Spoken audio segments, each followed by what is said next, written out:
Assalamualaikum warahmatullahi wabarakatuh. Selamat datang di pembelajaran simulasi dan komunikasi digital bersama Santi Supardi. Dalam Petaminda ini adalah KD.2 yang mempelajari tentang Petaminda dalam pembelajaran simulasi dan komunikasi digital. Di sini ada pengertian daripada Petaminda. Petaminda atau disebut dengan mind map atau peta pikiran adalah proses memvisualisasikan ide, pikiran, rencana ke dalam bentuk diagram yang saling berhubungan satu sama lain, yang membantu kita untuk memahami suatu hal yang kompleks cukup dalam satu gambar. Mind map di sini bisa dibuat dengan manual atau menggunakan perangkat lunak. Manfaat daripada mind mapping atau yang disebut dengan Petaminda di sini ada beberapa. Yang pertama, membantu seseorang untuk bisa atau dapat merencanakan serta berkomunikasi. Terus yang kedua, membuat kita menjadi lebih efektif. Selanjutnya, membantu kita di dalam menyelesaikan sebuah masalah. Dan berikutnya, kita juga lebih fokus di dalam menyelesaikan suatu permasalahan. Dan terusnya itu memudahkan kita di dalam menyusun serta menjelaskan pikiran-pikiran yang terdapat di dalam pemikiran kita. Membantu kita untuk lebih mudah dalam mengingat yang tentang dipelajari. Selanjutnya, kita bisa dapat belajar lebih cepat, efisien, dan juga melatih gambar keseluruhan.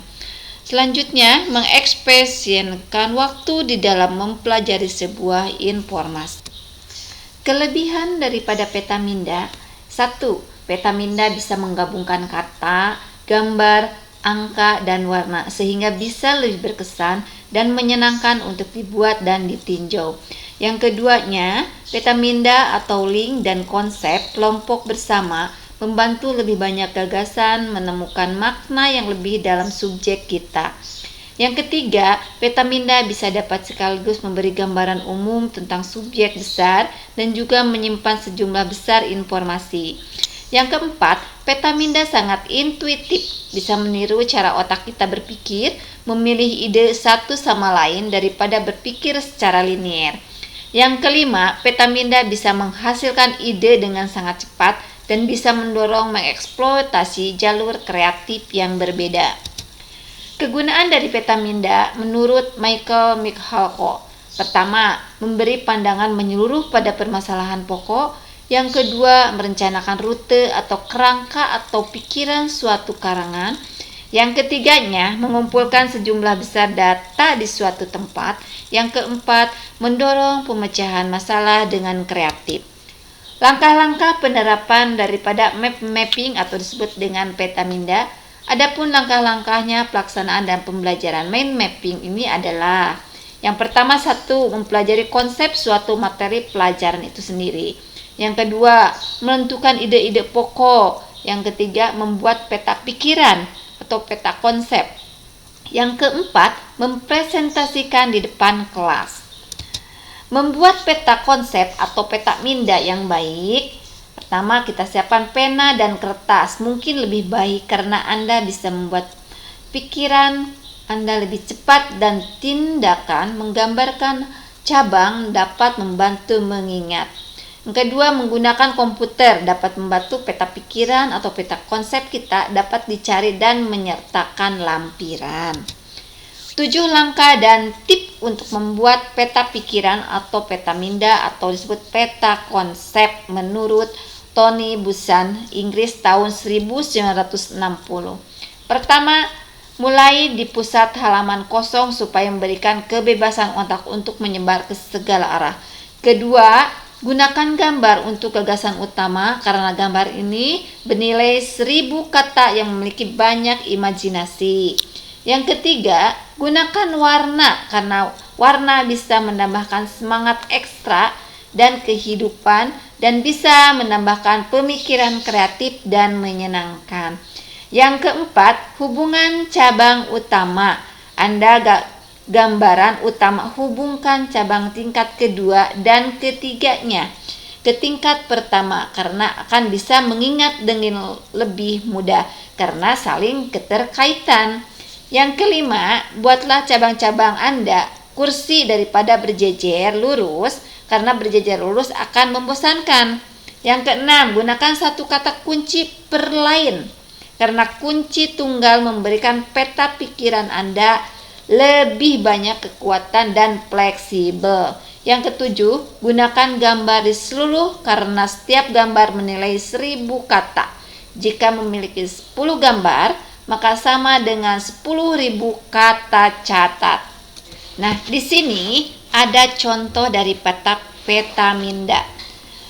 Tadi Ibu telah menerangkan adanya subjek atau judul, di mana di sini adalah contoh peta minda liburan keluarga.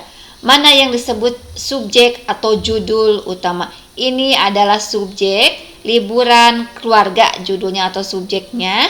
Dan yang kedua, kita akan memiliki cabang-cabang utama, di mana di sini kita memiliki 5 cabang utama.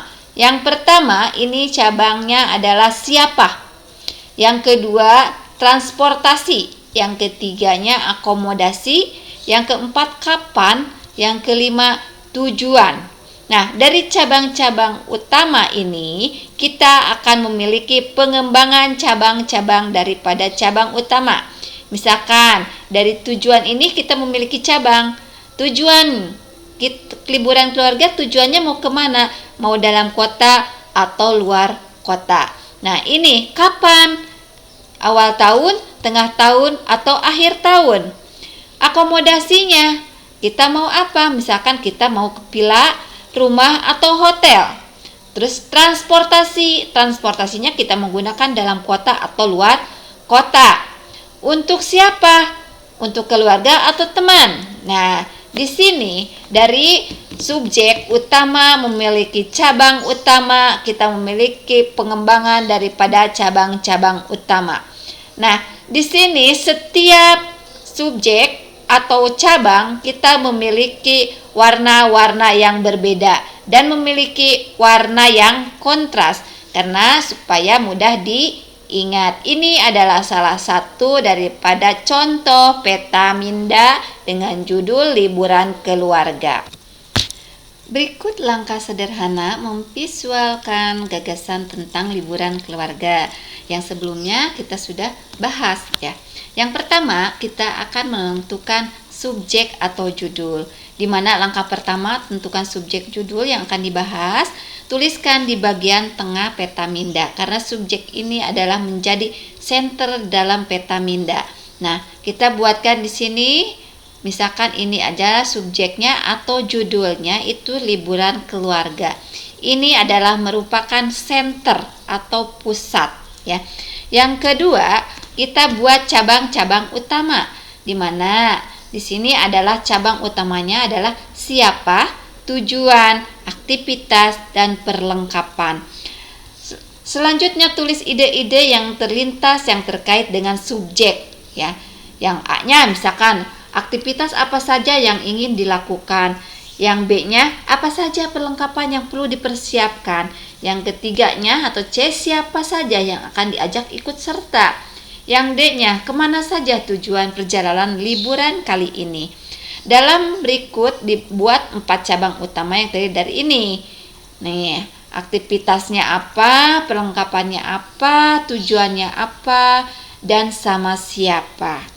Yang ketiga, kembangkan cabang-cabang utama. Cabang-cabang yang di sini kita kembangkan lagi. Nih, ya. Selanjutnya, cabang-cabang utama yang telah dikembangkan juga dapat dikembangkan lagi yang lebih rinci yang perlu dituangkan di sini. Ya, kita sama siapa saja berangkatnya, tujuannya kemana, perlengkapan yang harus dipersiapkan apa saja, aktivitasnya itu akan apa. Nah, jadi sampai sini untuk penjelasan peta minda. Ya, jadi ini adalah center atau subjek, yang ini cabang utama, yang ini cabang-cabang dari cabang utama. Kalian boleh dari setiap ini menggunakan warna yang kontras, yang berbeda. boleh modelnya itu menggunakan hati atau bulat atau persegi 4, persegi panjang dan lain sebagainya. Berikutnya, kalian sudah menyimak dari video tentang peta minda itu, maka kalian sekarang bisa menyimpulkan daripada fungsi peta minda dan peta pikiran. Terima kasih telah menyimak materi peta minda. Assalamualaikum warahmatullahi wabarakatuh.